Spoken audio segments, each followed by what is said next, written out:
Atenção sistemas componentes da rede Anchor para o top de 9 segundos.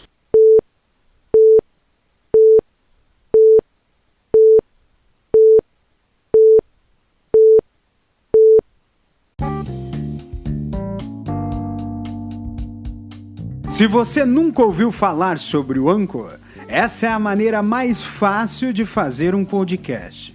Eu vou explicar para você. O Anchor é de graça e possui ferramentas de criação que vão permitir que você grave e edite o seu podcast direto do seu telefone ou do seu computador. O Anchor distribui o seu podcast e você vai poder ouvi-lo no Spotify, no Apple Podcast e em muitas outras plataformas. Você pode inclusive ganhar um dinheiro com seu podcast. Isso não é exigido nem uma quantidade mínima de ouvintes para você começar a ganhar. E tudo o que você vai precisar para fazer o seu podcast vai estar em um único local. Baixe agora o aplicativo gratuito do Anchor ou acesse anchor.fm e comece já a fazer o seu podcast. Lembrando que Anchor se soletra A-N-C-H-O-R.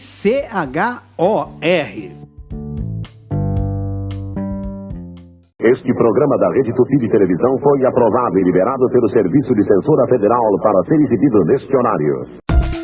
Começa agora mais um programa Castor e seus Escapes.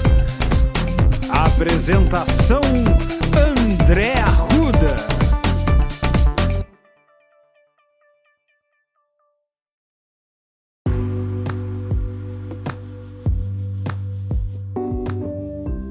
Olá amigos e amigas, eu sou o André Arruda e está começando hoje mais uma edição de Castor e seus Escapes. Hoje é um assunto um pouco diferente do usual.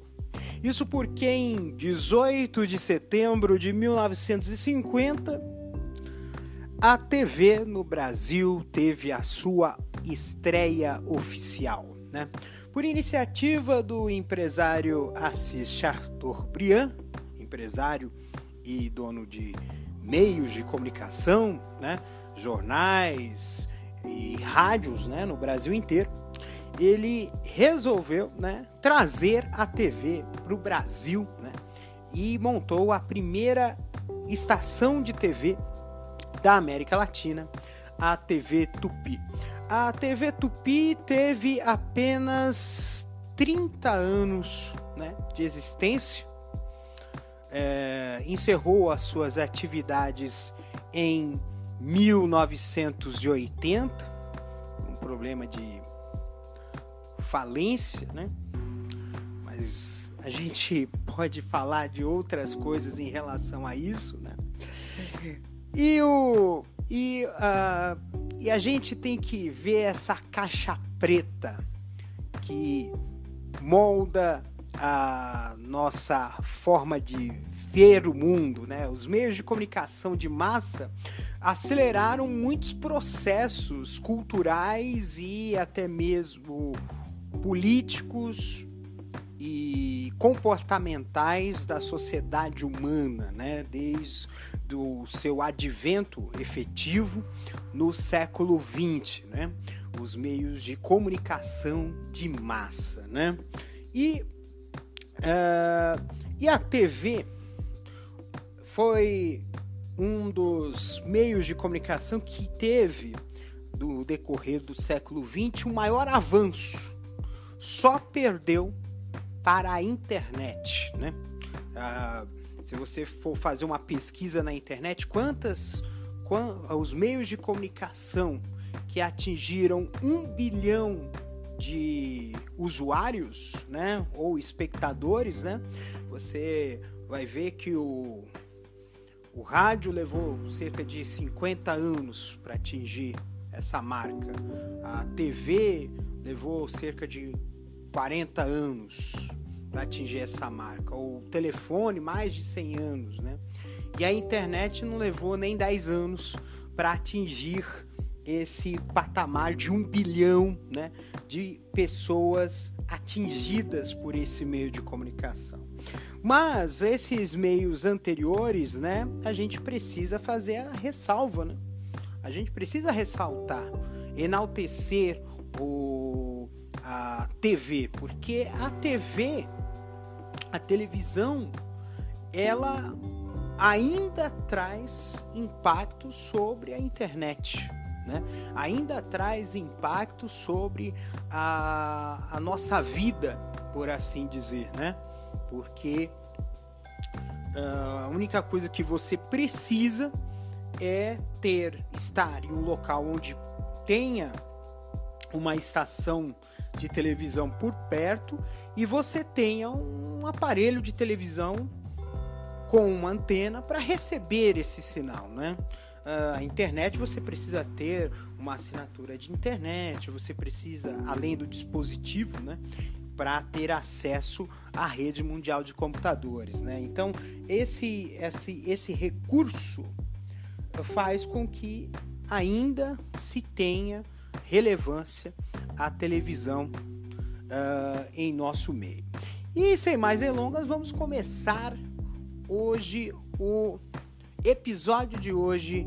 Eu vi o Brasil na TV. Sejam todos bem-vindos ao terceiro episódio de Castor e seus escapes.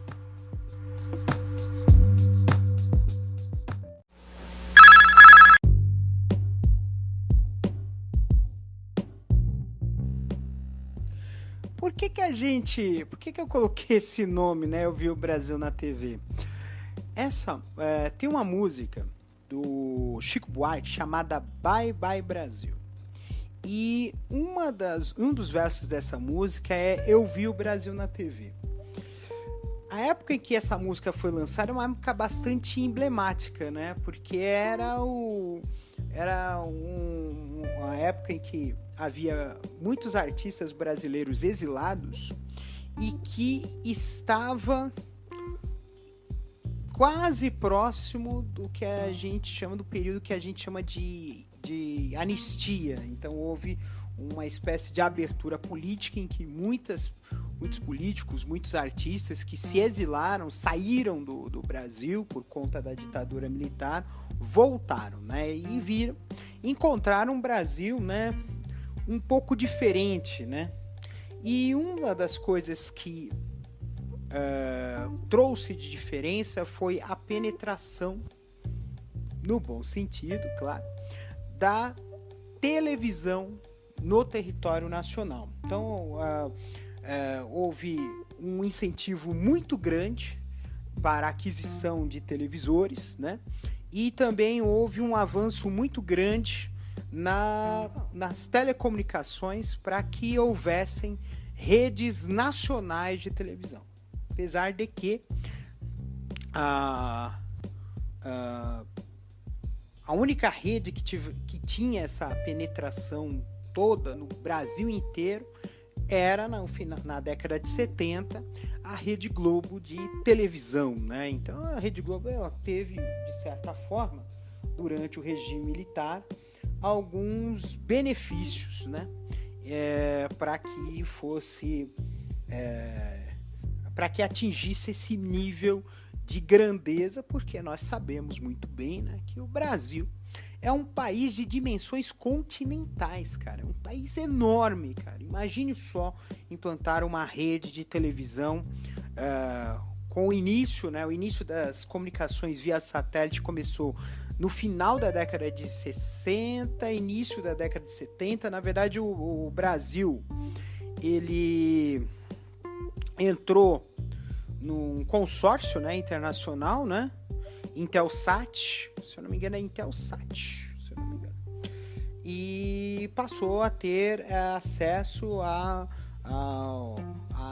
comunicação, né, televisiva via satélite. Então, e depois, mais para frente, o Brasil começou a desenvolver os seus próprios satélites de comunicação, que é a linha Brasilsat, né?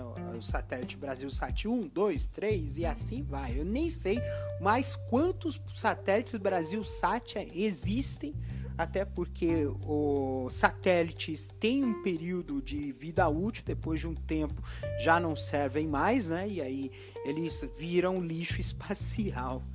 É terrível isso aí.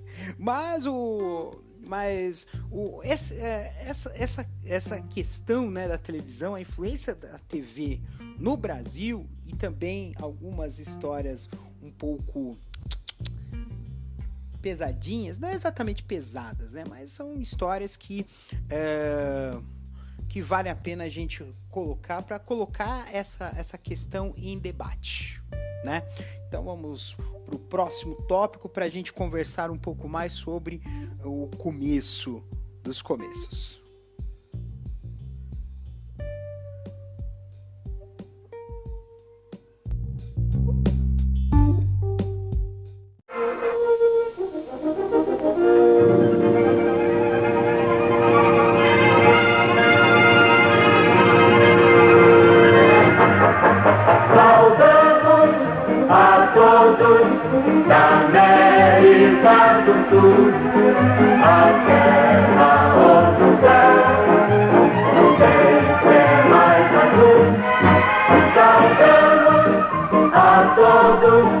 Amigos de coração, e já deixamos de quem lembramos ao cantar esta canção.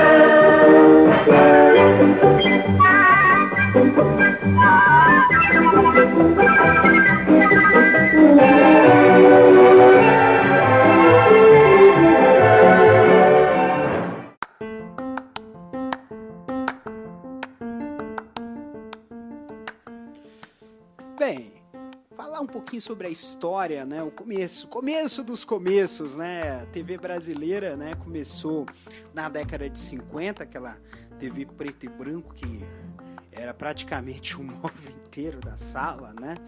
E a telinha era pequenininha e coisa e tal, né? Na verdade, no início da década de 50, acredite se quiser, havia 2 padrões de tela de TV. A tela quadrada, que é o que a gente utiliza hoje, e uma tela redonda. Você já deve ter imaginado como é que era essa questão de padronizações. E depois veio outra. A tecnologia ela trabalha muito com padrões e teve muito disso, né? E tem um livro que eu vou recomendar para vocês lerem. É um livro da Vida Alves, é o livro da Imprensa Oficial do Estado, né, editado pela editora da Imprensa Oficial do Estado. Chama-se TV Tupi, uma linda história de amor. Para você que gosta de conhecer a história dos primórdios da televisão do Brasil, você que trabalha com comunicação, que quer trabalhar com televisão, olha, é leitura obrigatória. É sempre bom a gente ter essa leitura em mãos, porque você acaba tendo um conhecimento desses bastidores, como é que era, né? E o princípio era quase tudo ao vivo. Inclusive, reza a lenda, puxei da memória do livro, né? Reza a lenda que o primeiro foi feito uma bênção, né? E o padre, né, que abençoou a emissora, né, na transmissão inaugural, acho que danificou uma das câmeras da televisão porque jogou água benta. É uma lenda que dizem sobre a estreia da televisão, mas era tudo ao vivo, não tinha conteúdo gravado, né? E eram enormes desafios, né? Inclusive para transmitir eventos ao vivo, né? E entre a primeira vez que foi uma transmissão de futebol ao vivo, né? Foi um trabalho hercúleo, porque tinha que fazer uma grande parafernália de transmissão por micro-ondas para poder transmitir a partida. Então foram desafios que foram sendo superados, né, para que se chegasse ao pioneirismo da TV brasileira, né? E a TV brasileira, ela sempre teve esse toque, né, de criatividade, de improviso, né, de grande participação artística, né, a grande participação artística dos artistas, né, que antes eram os artistas do rádio e do cinema, né, que acabaram indo para a televisão, né. Então você tem o Mazzaropi, Lima Duarte, a própria Vida Alves, a Dircy Gonçalves, né, são artistas que foram do teatro, do cinema e vieram para a televisão, né? E a televisão não era até só no início da década de 2000 é que a gente tem o que hoje nós temos praticamente todas as emissoras de televisão operando ininterruptamente, né? Então você tem televisão de manhã, à tarde, à noite, de madrugada, não para, né? Exceto por uma questão de manutenção.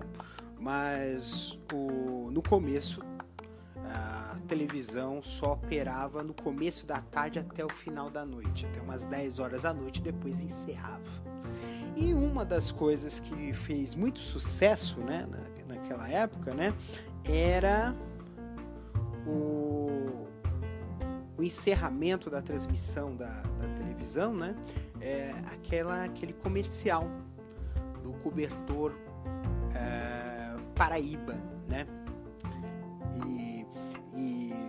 e o mais interessante, né, que assim muito se utilizou da animação. A gente muito pouco fala, né, sobre animação no Brasil, mas a propaganda e a propaganda da televisão incentivou muito o uso da animação. Então muitas vinhetas e comerciais usavam muitos recursos de animação, né? Então você tem esse do Colchão Paraíba, você tem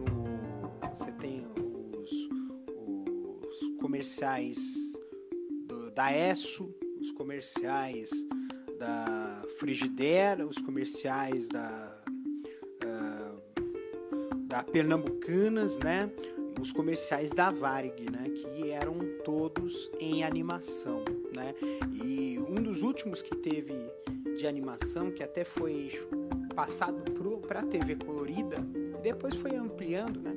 Acho que um dos personagens de animação que do passado, que ainda existe ainda no presente, é o Peru da Sadia, né? Que é um dos personagens de animação que até hoje a gente vê nos produtos da Sadia, né? E esse começo, né, você vai ter algumas questões inovadoras, mas eu vou reservar para o próximo bloco. Você sabe por quê? Porque eu vou falar sobre uma única emissora de televisão que no passado fez uma grande revolução e também peitou a ditadura.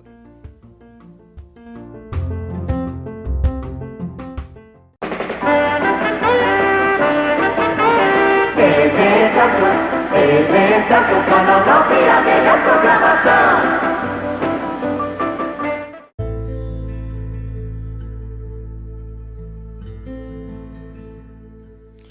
Eu dediquei essa parte que eu vou falar agora do meu podcast, dedicar esse trecho, né, a uma parte da história do começo da TV brasileira, que vale a pena a gente colocar em voga, porque eu vou falar sobre a história da TV Excelsior, e nesse caso a gente vai mostrar um case de como a questão política também pode influenciar a questão comercial da TV brasileira, né? A TV Excelsior foi fundada em 9 de julho de 1960 por Mário Wallace Simonsen, que é sócio, ele faz parte de um grupo, né? Simonsen, que era sócio da Paner, que é uma companhia aérea, tá? Essa TV, né? Ela em pouco tempo começou a fazer bastante sucesso, porque ela tinha uma grade de programação bastante organizada, e isso introduziu um conceito de programação que a gente vê muito na TV hoje no Brasil, mas que não havia até então, que era o conceito de programação horizontal e programação vertical. Aí você fala assim, que é isso aí? Programação horizontal são programas que são no mesmo horário, um programa diário, todo dia aquele programa. E programação vertical era aquele programa que passava uma vez por semana, né? Então, esse conceito de programação horizontal e vertical deu à TV, né, um grande sucesso, né, que trouxe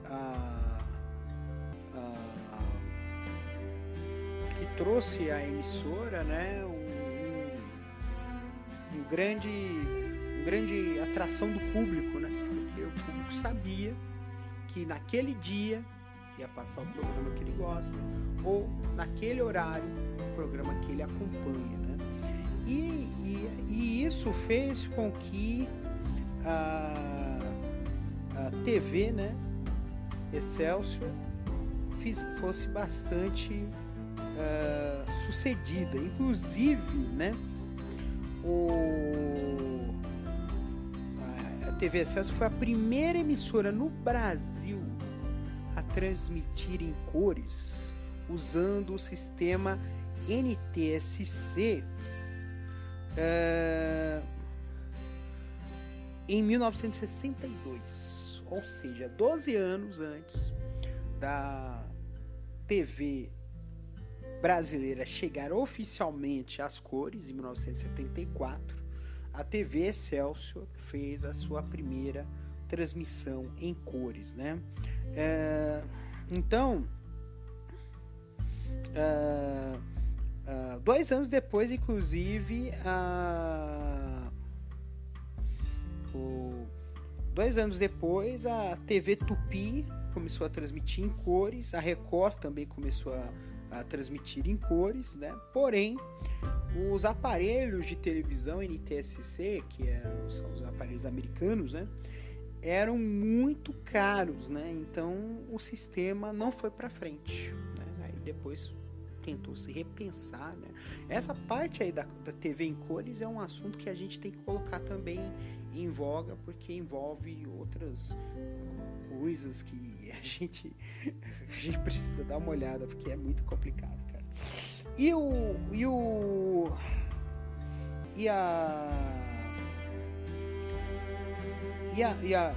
a TV Excelsior, ela começou em São Paulo em 1960, em 1963 comprou o Canal 2 do Rio e passou a ser a primeira filial, né? Então porque antigamente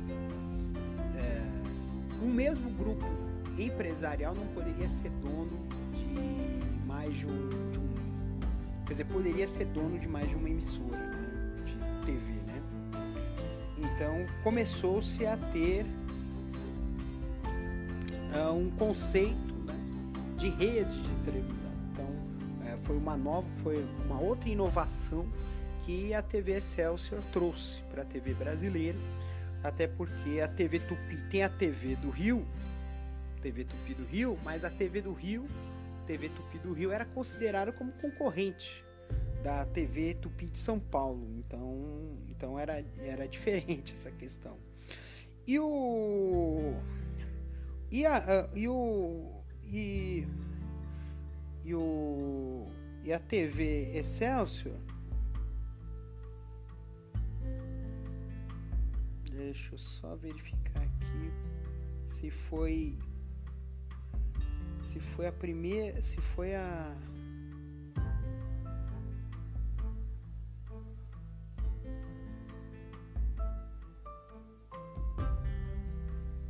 aqui não diz se esse a Minha Vida Me Pertence, que foi a primeira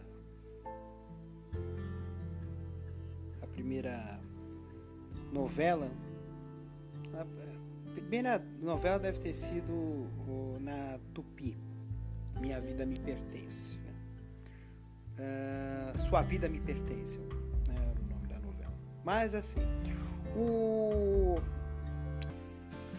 muitas tecnologias foram introduzidas pela TV Excelsior, entre elas o videotape, né? Então ele produzia o conteúdo, colocava em videotape e mandava para as afiliadas, né? Então também foi pioneira em jingles musicais, né?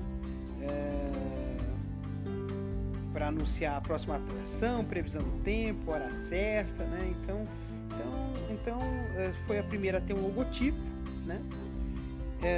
Foi o primeiro, em 1964, ele lançou o embrião do que seria os Trapalhões, que é a dupla Renato Aragão e Dedé Santana, né? Didi e Dedé, né? Então tinha esse advento muito grande. Só que o que aconteceu?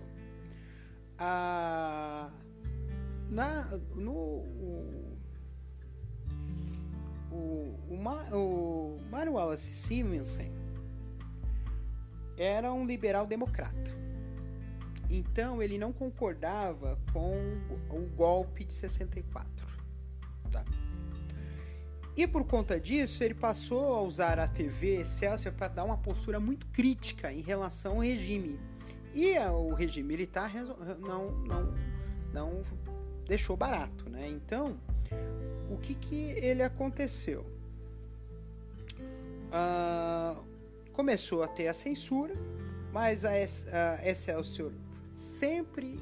porque quando se tem a censura, o que acontecia? Era... aquilo que era censurado não era escondido, sequer era exibido. Então, se tinha algum programa que sofria censura, eles tiravam, eles não transmitiam, não levavam ao ar. Mas a TV Excelsior expunha ao público. Então eles não reeditavam os programas que tinham as partes vetadas pela censura e exibiam no lugar das partes censuradas os mascotinhos, né, da emissora, com as bocas e ouvidos tapados com a legenda censurado, para mostrar claramente ao público, né, que a emissora sofreu censura, né? E o regime militar, ele resolveu agir da seguinte forma, resolveu tentar matar a Excelsior e o grupo Simonsen, que controla a emissora, por inanição. Então a primeira coisa que ele começou a fazer era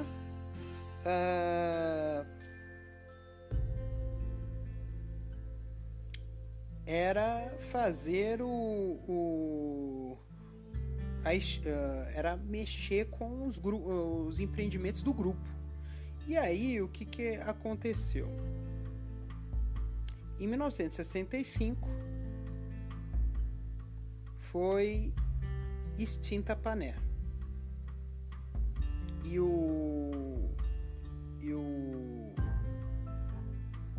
Mário Wallace Simonsen, em 1965, também falece, morre. Quem assume é o Wallace Simonsen Neto. Só que ele estava administrando de longe dos Estados Unidos e a emissora também sofreu golpes, teve má administração e cobrança de impostos, né? Inclusive o próprio governo militar tacava imposto na emissora, né? E por conta da censura perdia investimentos, perdia patrocínio, né? Então aquilo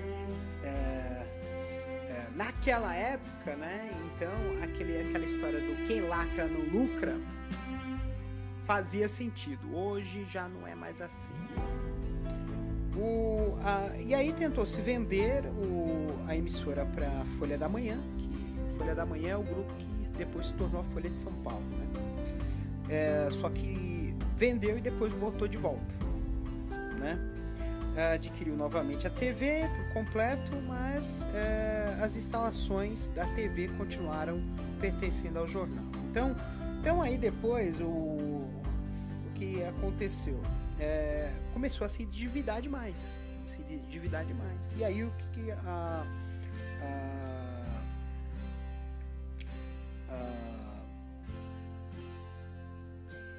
as concessões de voo da Pané foram perdidas, né? O governo militar tirou delas, aí a Pané faliu, entre aspas, né? Na verdade ela foi falida pelo regime. E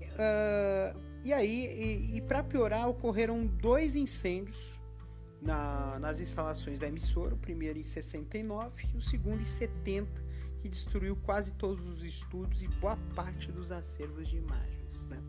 E também, né,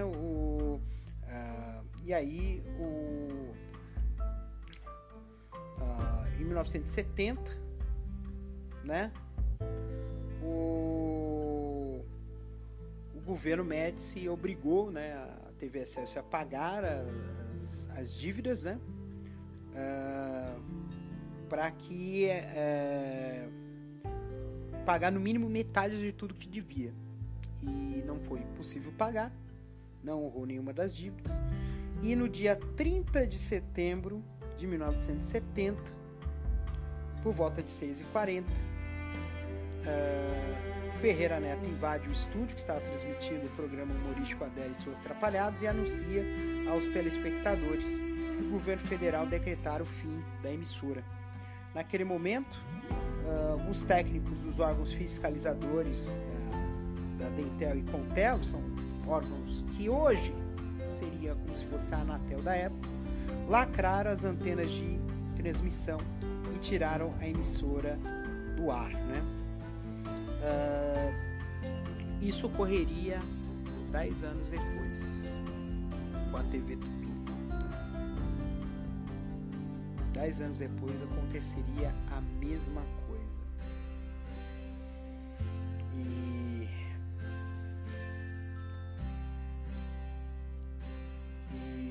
E foi cassado, e foi assim que terminou a história da TV Excelsior. A TV Excelsior foi um marco na TV brasileira e foi uma das emissoras que foram derrubadas pelo regime militar, tá? E aí a gente falou assim, nossa senhora, que história escabrosa, né? A história da TV Excelsior. Mas o fato é que a TV Excelsior enfrentou a ditadura militar e acabou sendo derrotada, mas é a situação da TV, né, brasileira, né? Agora vou falar de outras coisas.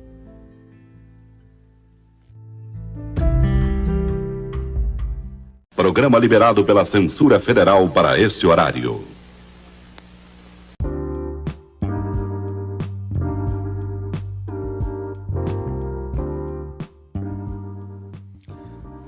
Anos 70. Para você ver o que é a continuação. Eu falei no tópico anterior sobre a TV Excelsior, né? Como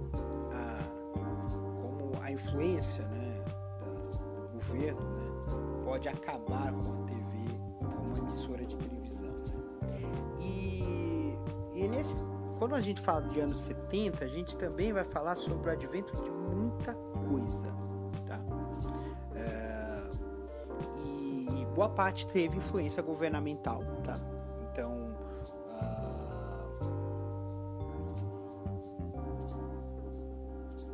a TV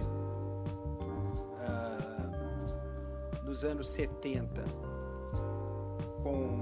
já no fechamento do regime em 1968, né? E já no governo de Médici, né?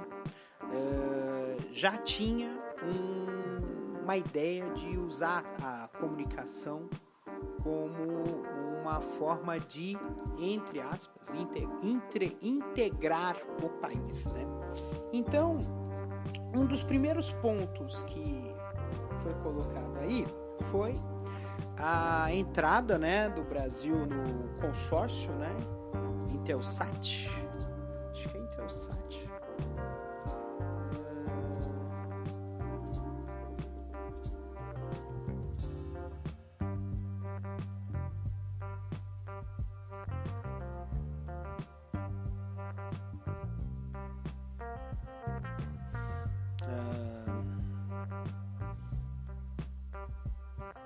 TV brasileira, né? Deixa eu só ver aqui. Isso. Então foi no final mesmo da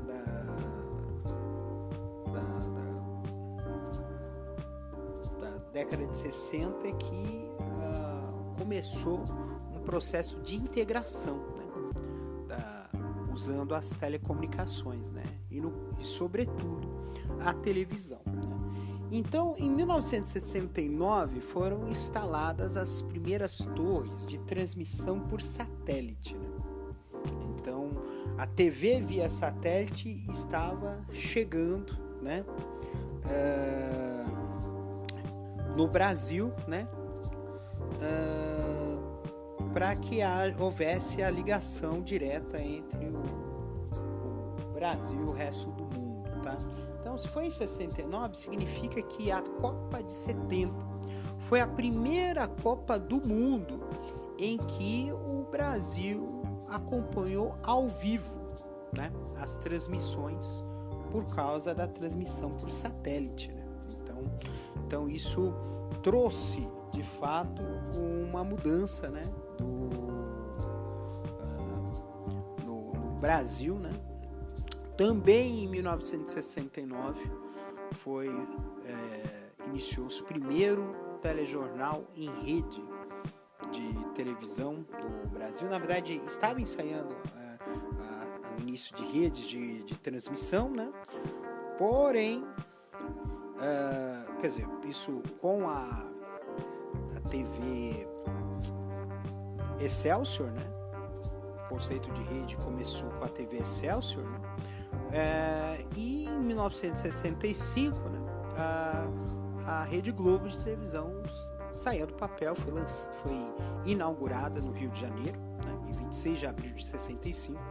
A TV Globo, Canal 4 do Rio. Para quem não sabe, a TV Globo é o grupo Globo de Comunicação do Roberto Marinho. Roberto Marinho é finado, né, já passou já.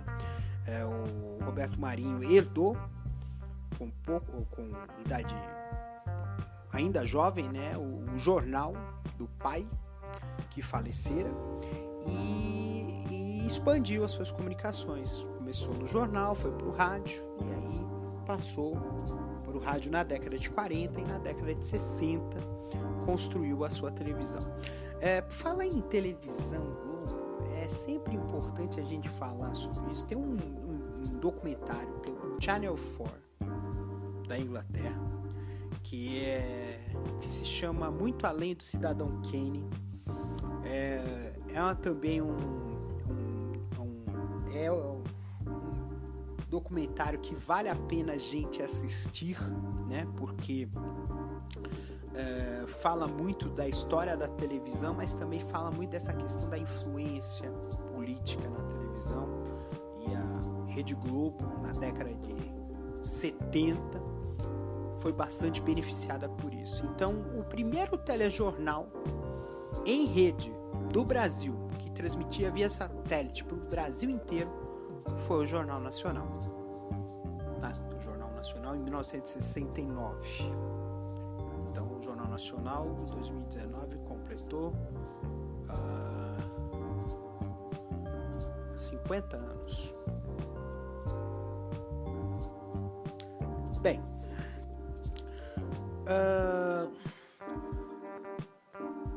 falando de... eu falei das primeiras transmissões em cores do Brasil pela TV Excelsior em 1962, mas a inauguração efetiva da TV em cores no Brasil ocorreu em 1900 e a primeira transmissão em cores oficial foi em 1972, foi 10 anos depois. Eu até falei que foi em 74. Na verdade, 74 foi onde pegou, tá? Porque em 1974 começou a fazer, houve um processo de transição, né? Então, a década de 70 teve essa... foi a Festa da Uva, foi a primeira transmissão em cores, né? Essa transmissão em cores não foi por acaso, né? Essa Festa da Uva foi em Caxias do Sul, que é a terra do presidente militar da época, né? Eu não sei se era o Médici ou já era o Geisel, não lembro. Tô meio ruim de história, mas que sei lá. Mas o ponto que eu vou falar é sobre o padrão de TV, né? Assim, nossa, como é que... O padrão de TV que foi adotado em cores do Brasil é uma jabuticaba. Só existia no Brasil mesmo. Por quê?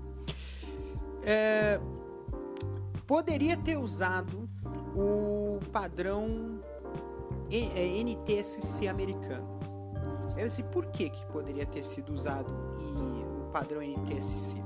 Porque o padrão NTSC, ele casa bem com a rede elétrica, né? A rede elétrica do Brasil, a tensão analógica, ela tem uma tensão de 60 Hz. Agora, pouca gente imagina por que essa tensão ela causa influência no equipamento de TV. E tentou-se utilizar o padrão pau direto. Pau é o padrão de TV analógica, né, europeu. Tentou-se usar, mas não deu certo. Não deu certo porque ele tinha o que a gente tinha um efeito chamado cintilação. O que é cintilação? Cintilação são faixas mais claras e mais escuras que vão se alternando e andando na tela da TV, porque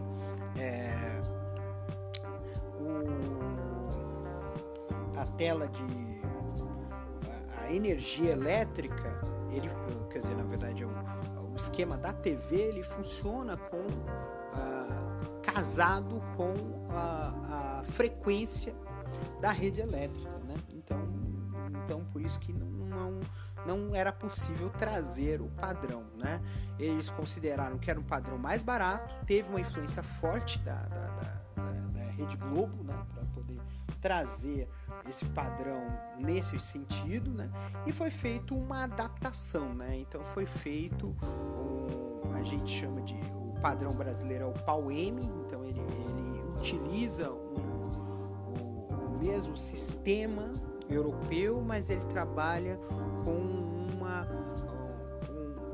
padrão de imagem diferente. Esse padrão de imagem é o padrão de resolução de tela, né? E isso, de certa forma, ele trouxe algo bom e algo ruim. O bom é que o conteúdo gravado, produzido pela TV brasileira, naturalmente ele foi de melhor qualidade. Ele tem uma resolução de tela melhor e trabalha a 30 quadros por segundo, o que torna a imagem, a sensação de movimento mais realista, tá? Para você ter uma ideia, na Argentina ele foi utilizado também o sistema PAL europeu, porém ele utilizou o sistema PAL original, porque a frequência de trabalho da rede analógica na Argentina não é de 60 Hz, como é aqui no Brasil, é de 50 Hz. E isso fez com que pudesse fazer sem cintilação. Porém, a taxa de quadros por segundo da televisão era de 25 quadros por segundo, ao contrário do Brasil, que é 30. Então, há uma diferença na sensação de movimento, né, da tela de televisão, certo? Isso a gente também vai ver que também foi feito uma pequena jabuticaba quando transicionou para a TV analógica, né? Isso foi o bom, né? Porque o conteúdo gerado pela TV brasileira era um conteúdo que naturalmente é um conteúdo for sport, ou seja, para exportação. Então, as novelas brasileiras fizeram muito sucesso, né, no mundo todo, inclusive no mercado americano, né, porque só é uma adaptação de sistemas, porque a imagem que a gente assiste é igual à imagem que o americano assiste, certo? Só que a diferença é que no NTSC, que houve uma crítica grande, né, que é nunca... tem até um pessoal na Inglaterra dizia never twice the same color, nunca a mesma cor duas vezes, porque havia um problema de controle de matiz que fazia com que uma mesma cor, se aparecesse duas vezes na tela, gerasse um embaraço e ficasse horrível a imagem, né? Então era exigido um controle de matiz de cor para poder a TV no NTSC funcionar. Mas aí segue o baile. E isso fez com que a produção brasileira de TVs ficasse engessada. Você podia as fábricas de televisão do Brasil só conseguiam produzir televisores para o Brasil, né? Então essa questão de padrão gerou isso, né? E a TV brasileira, ela cresceu, né? Começaram as primeiras redes de televisão, né? Começou na década de 70 a Rede Bandeirantes de comunicação, começou na década de 70. Ainda havia a TV Tupi na década de 70. Haviam outras emissoras mais regionais, como a rede do RBS Sul, a Rede Brasil Sul, que depois passou a ser filiada à Rede Globo. Teve várias emissoras, TV Itacolomi, em Minas Gerais, a TV Rio, né, no Rio de Janeiro, né? E essas emissoras de TV, elas não poderia dizer, deixar de dizer, mencionar a TV Record, né? TV Record, na década de 60 teve os festivais de música na TV Record, e a TV Record também teve os seus espaços. E o local onde havia mais espaço de canais era em São Paulo. Agora, tem um detalhe importante: todas a TV, as concessões de TV no Brasil eram mais escassas, porque as TVs no Brasil só operavam em VHF. Então se é do 2 ao 13, então eram apenas 12 emissoras de televisão que poderiam, e como havia problema de interferência, tinha que ter saltos. Então, por exemplo, tinha o canal 2, aí não podia ter o canal 3, tinha o canal 4. Aí não podia ter a única exceção é entre o canal 4 e o canal 5, que ainda existe, né? Canal 4 e canal 5, né? canal 6, canal 7, aí do canal 7 pro 9, do 9 pro 11, do 11 pro 13. Então, em São Paulo, você tinha apenas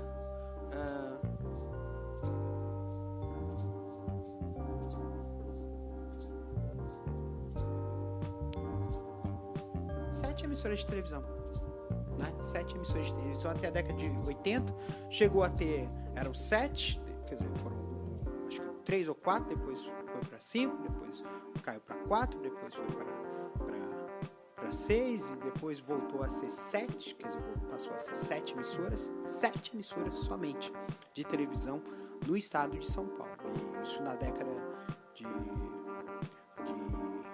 quer dizer, 6, né? Porque era a Fundação Página Anchieta no canal 2, TV Tupi no canal 4, a Rede Globo no canal 5, canal 7 TV Record, canal 9 não tinha porque era TV Acesso e saiu, a TV Gazeta, canal 11 e a Bandeirantes no canal 13. Então era isso a TV nos anos 70. E aí isso foi no Brasil inteiro, né? Só que assim, eram regiões mais remotas, às vezes só tinha uma emissora de televisão, né? Então era um espaço que precisava ter o avanço, e aí por conta disso foi se colocando mais concessões de TV, e essas concessões muitas vezes foram obtidas por políticos, né? Por uma convenção barata. O político não poderia ser o diretor da emissora, mas pode ser o dono, né? Então tinha muitas emissoras de rádio e TV no Brasil que eram controlados direto ou indiretamente por políticos, né? Então houve esse crescimento da TV, mas dessa forma totalmente desigual. Então isso, o poder econômico, o poder político traziam muita influência sobre a TV, que era o meio de comunicação mais hegemônico, né? Quer dizer, mais hegemônico não, ele trazia mais impacto, porque a penetração do rádio na década de 70 ainda era alta. E aí termina a década de 70 com o fim da TV Tupi. A TV Tupi, de forma amadorística, mas com muito empenho dos seus funcionários, foi-se aos trancos e barrancos, foi se endividando, foi ficando numa situação mais complicada, e aí em 1980, né,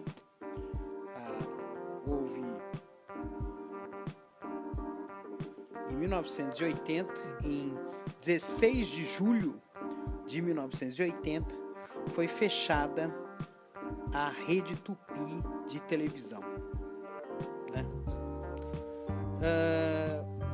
E aí o que aconteceu? E aí a gente vai para a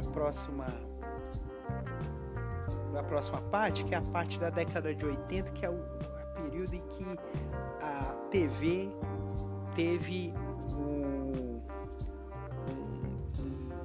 grande salto, inclusive o salto de concorrência.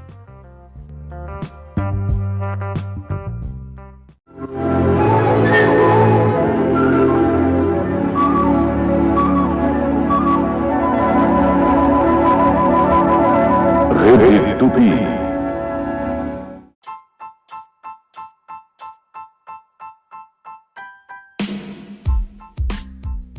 Interrompemos a nossa programação porque estou fazendo esse podcast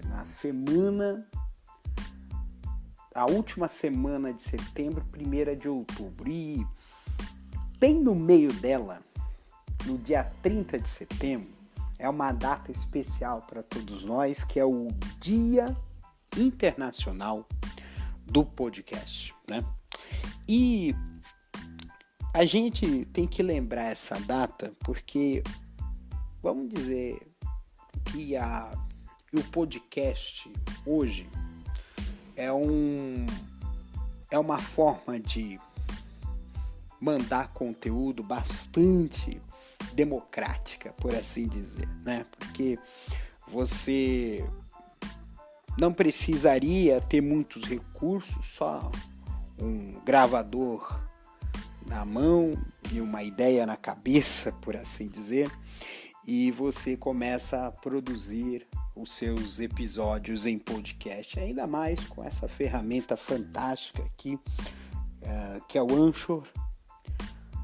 O Anchor, que é um trabalho, um produto, né, do Spotify aberto, né, para que para a distribuição em outras plataformas de podcast. Então, se você acessar lá o meu endereço, o anchor.fm/castor, e você vai ver que eu tô no Spotify, tô no Google Podcasts, tô no Apple Podcasts, tô em outras plataformas de podcasting, e isso para mim é bastante gratificante, né? E hoje é um dia de homenagem, porque quem faz o podcast são dois personagens, né? O primeiro é o podcaster, é a pessoa que está produzindo o programa, que pode ser com um aparelho bem simples como eu, que estou usando o meu smartphone, o meu tablet para fazer a gravação dos meus episódios, ou aqueles que têm aqueles recursos mais avançados, estúdio, mesa de som, ilha de edição, né?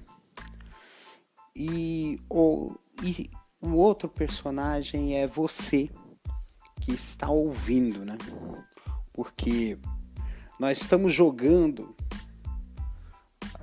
por meio de mensagens dos nossos episódios garrafas a esse mundo, essa rede enorme, esse oceano cibernético de bits e bytes, né?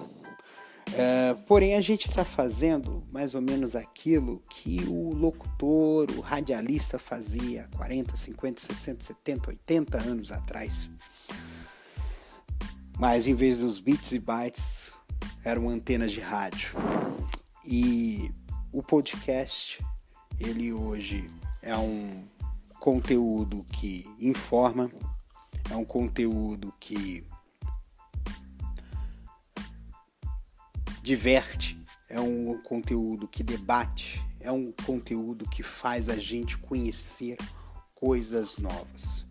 Muitas pessoas, personalidades, estão usando o podcasting para fazer com que as pessoas conheçam bastidores ou detalhes importantes, ou fique por dentro de um determinado assunto. E isso é muito importante para a nossa internet, por assim dizer, né? Que é um conteúdo bem interessante. E assim, como eu gosto muito de falar, eu considero que esse formato de podcast é o formato mais ideal para mim. Eu gosto muito de falar. Eu falo. Você deve ter percebido. Um podcast de 1h40, de 2 horas. E esse podcast vai passar de 2, certamente, porque vai ter muito. Ainda nem tá na metade. Ainda vou falar sobre a TV brasileira na década de 90, 2000. Vou falar sobre TV Manchete. Vou falar sobre a atualidade da TV, o futuro da TV, a TV digital. Eu vou falar sobre tudo isso nos próximos blocos.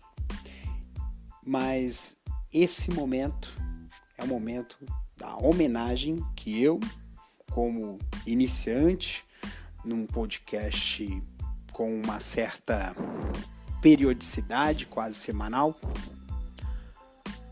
quero prestar a esse dia muito importante para mim e para você que ouve, que é o Dia Internacional do Podcast, dia 30 de setembro.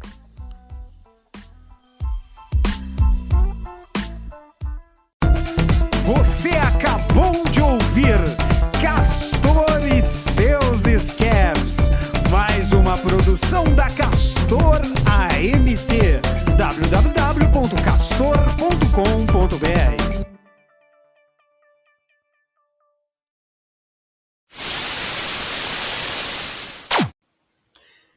Esse episódio não acabou. Na verdade, eu tive que dividir, né, esse episódio em partes, porque era muita coisa para falar. Então, esse assunto ele vai continuar no próximo episódio, chamado Eu Vi na TV, parte 2, que você vai acompanhar em seguida. Então, não se desgrude aí do ouvido, porque eu vou falar nesse próximo episódio, que é o Eu Vi o Brasil na TV parte 2, sobre a década de 80 e a década de 90, que agitaram e muito a TV no Brasil. Então, não percam o próximo episódio, eu espero vocês lá.